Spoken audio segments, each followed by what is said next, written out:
At a Zen archery school, there was a master known not only for his skill with the bow but for his wisdom in life. His teachings were as much about the art of living as they were about archery itself. His students admired him deeply, for they saw him as a true master of both. Among his students, there was one who stood out, his brightest pupil. A young man whose skill with the bow was unmatched. He had already earned the admiration of his peers, and it was said that no one could shoot with more precision.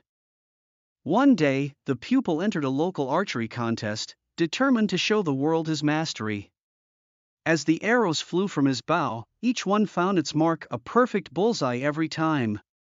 The crowd erupted in applause, celebrating the young archer's precision and skill. Despite the acclaim and admiration from the crowd, the master remained unmoved.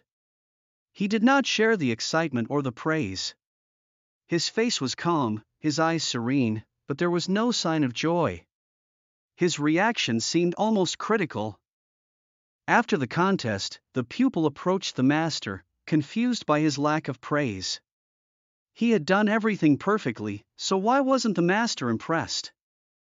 The master looked at him with a gentle yet knowing expression and spoke.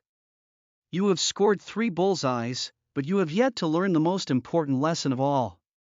The target is not the target." The words struck the pupil deeply. He had always focused on the bullseye, the external goal. But now, the master's words began to sink in. What was the real purpose of archery? Was it simply to hit the target, or was there a deeper lesson? Days passed, and the pupil continued his practice, but this time with a different perspective. He no longer sought only the bull's eye.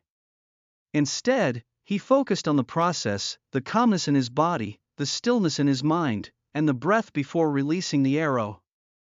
The master observed his pupil in silence, seeing the transformation. The pupil had learned that the target was not the true goal. The journey, the discipline, and the mindfulness were the true essence of archery and of life itself.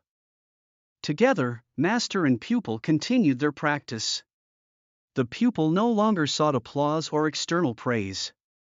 He had come to understand that the true target in life is not something outside of us, but within. It is in the stillness, the discipline, and the presence of each moment.